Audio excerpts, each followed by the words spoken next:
Okay, Manny. Who are we probing today? Oh, come on, Manny. You said I could probe somebody.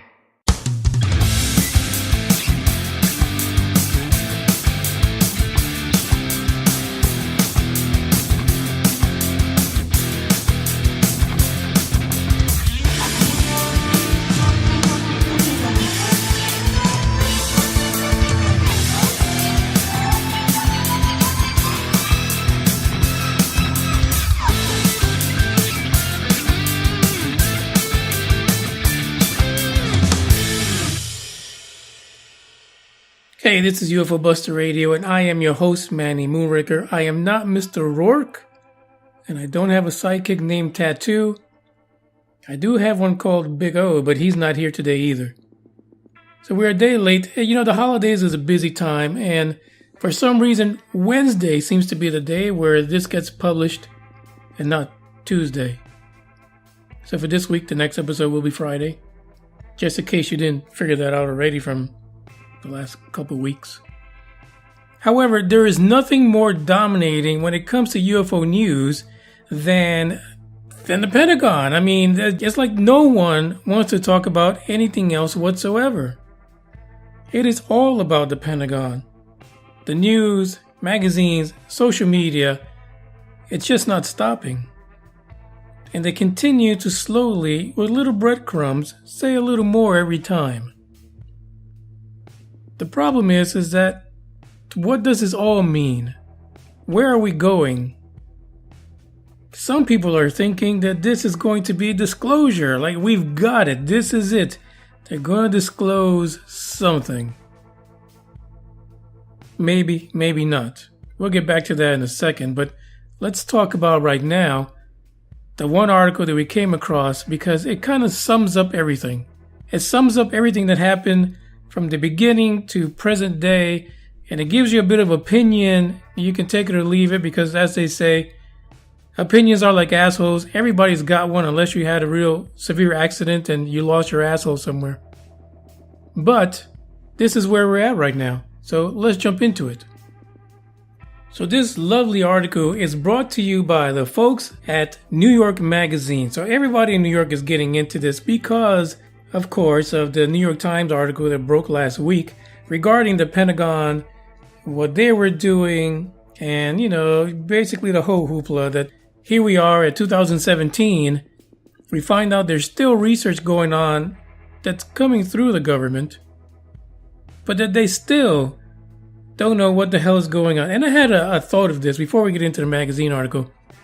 It's one thing for Farmer Bob or some guy in the hood to say they saw a UFO, right?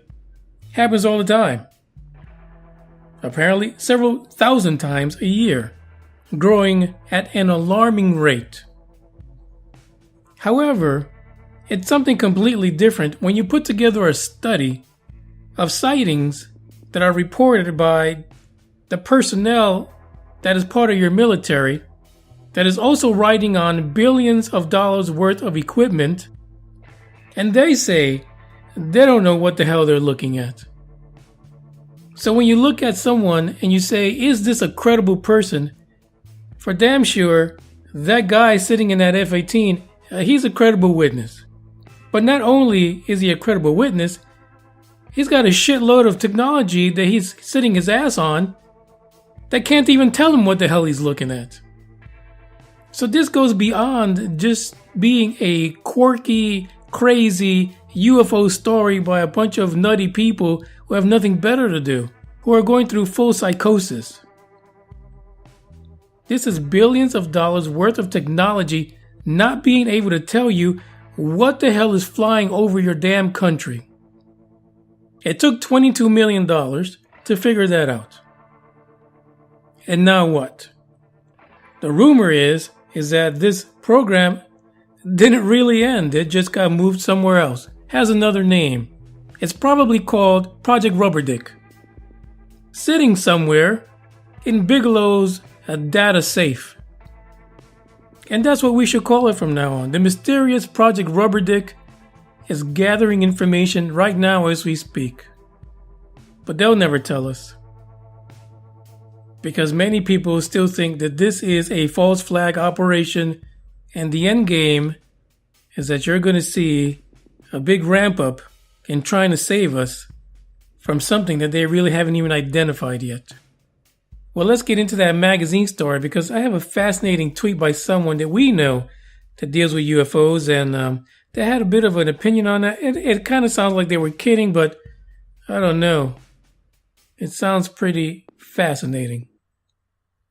Alright, so let's do a quick recap of this craziness. So, we know that the New York Times said that a former Pentagon employee by the name of Luis Elizondo, who ran this tiny $22 million program, which was called, incidentally, and I keep screwing this up. I don't know why the fuck I keep doing it, but I can't get this thing right, because I'm always thinking UFO, right? I don't really like UAP, because it's another rubber dicking term to get people away from the whole UFO thing. But it's Advanced Aerospace Threat Identification. Could they make it any more difficult? I'm telling you, the one for 2018 is called Rubber Dick. I just know it. It's got to be. According to them, it was shut down in 2012. Fascinating year to shut down the program. But really, are we supposed to really believe that this is shut down? I mean, we thought this was shut down before with Project Blue Book, and look what we have now.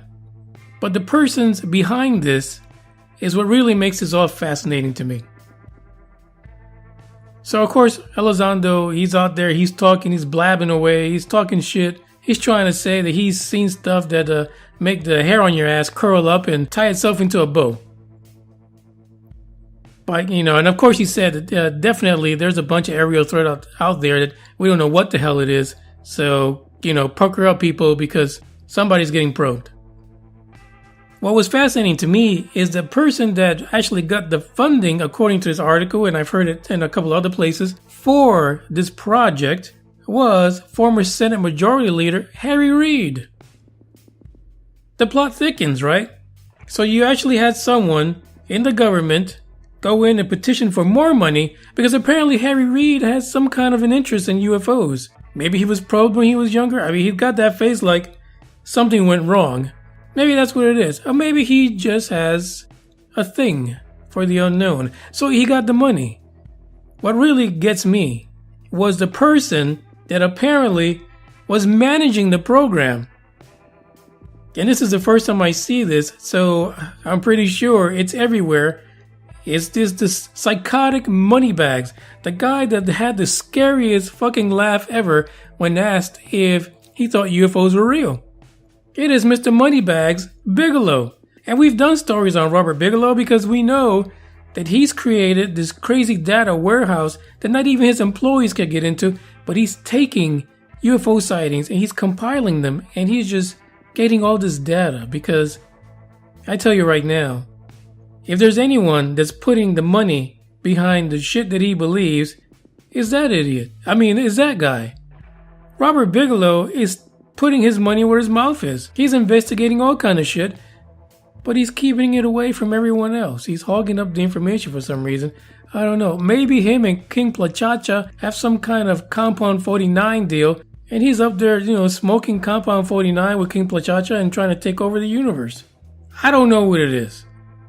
But Robert Bigelow is everywhere, and if there's anyone that I think we need to watch that's going to be the silent killer to this ufology thing, it's probably Robert Bigelow, because Tom DeLonge can't even talk himself out of a freaking paper bag. You've seen his interviews. He doesn't even know what the fuck he's saying. And the people that interview him, they don't even know what the fuck he's saying. So yeah, he's tied to the Stars Academy, but Tom DeLonge is not the Academy. The Academy is everyone else that he put on the board. Let those dickheads come out and talk because Tom DeLonge's an idiot. Anyway, so according to this, the program produced a bunch of documents that described all the sightings as the stuff that you would only see in a Steven Spielberg movie. And the descriptions that they used was objects flying at very high velocities with no visible signs of propulsion, or that they hovered with no apparent means of lift. And they continued. They also recapped the fact that there was some kind of alloys that were being kept in Las Vegas in some building. Apparently that really hasn't been confirmed. The people just keep talking about this nonsense, but no one really has come out and say, yeah, here it is, whatever. but the objects apparently caused some kind of physiological changes to individuals that came into close proximity to them. So we had that story about people saying that there's no way that anyone that deals with metals and alloys cannot identify an alloy because it should be easy as pie.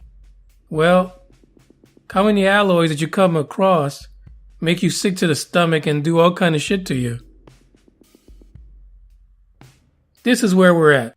So this alloy thing, it really has no answers, right? We're going to keep on with this, and maybe in a couple of weeks we find something out. But the story thickens, and I really think that we really need to keep an eye on Bigelow. We really do. And people in general are thinking that this is going to be the path to disclosure. That what we're seeing here, this is it. Now, I've got the link to the New York Magazine article. It's in the description, as always. Check it out, read it. It has a ton of stuff in there. I mean, it takes you through from the beginning to what I just went over and basically what's happening today. But you have to really analyze this article. I mean, of course, it's coming from the point that what people in ufology were thinking and saying at the time that this happened, over the weekend, at the end of last week, that it's just a bunch of hopeful idiots thinking that they somehow had their dreams realized because the Pentagon said that there are UFOs. That really is the stance that this article is taking. But when you take it all into totality and you look at the players and you see what's going on, there is something really wrong here. There are a lot of players here, players that we don't see. And these players are going to dictate the narrative for what's happening. And when you think of disclosure, the only disclosure you're going to get is whatever they want you to get. You're not going to know the truth. Sure, they can come out and say, yeah, we caught a real UFO on video. We even videotaped it leaving the planet. We need to get the military ready. We need to get those Space Corps up and running, throw $40 billion at it. All of a sudden, we'll see a TR-3B come out and it's got the freaking US flag on it. And we're ready for them. What you're not going to hear is everything else. You're just going to get the tip of the iceberg. The rest of the info is still going to be hidden from you. Because the people that are running this are information hoarders who know that knowledge is power, and they're keeping that from you. So now let's go to the tweet that was sent by Nick Pope. Everyone loves Nick Pope. I mean, he's a mild-mannered ufology guy. He worked for the MOD. I mean, he looks like a little mouse. He's really cute, right? He's a cute guy, Nick Pope. So Nick Pope on the 23rd sent this tweet out. He said, pro-UFO story in the New York Times, check. Worldwide media coverage results, check. SpaceX rocket launch causes UFO hysteria, check. Now to unleash the false flag alien invasion so my Illuminati colleagues and I can enact the Space Patriot Act and take over the world. Is that telling? I mean, there's no doubt that Nick Pope, I don't think he's in with the Illuminati. But, to me that tells me that even Nick Pope thinks that maybe there's something a little underhanded going on here. Right? Somebody has all the power, has all the knowledge. And if you want to call it the Illuminati, you can. Not really sure to this day what the hell the Illuminati is. But if they're the ones who are guarding all the secrets to UFOs, I guess they're the ones who are going to control space and everything beyond it. So let me go back to my thing about disclosure.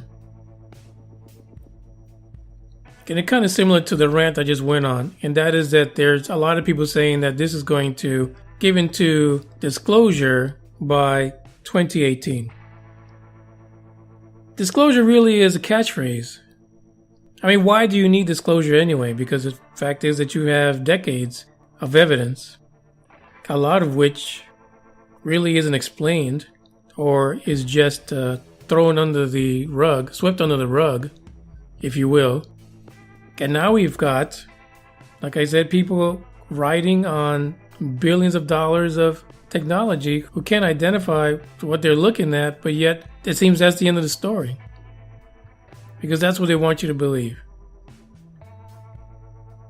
Now let's be honest, if you walked into a car dealership and paid $30,000 for a car, and you can't even pull up the right fucking satellite channel, are you shitting me? Are you not going to take the goddamn car back? Like I said, they're rubber dicking us. And Project Rubber Dick is in full swing. And it's smacking people all over the place.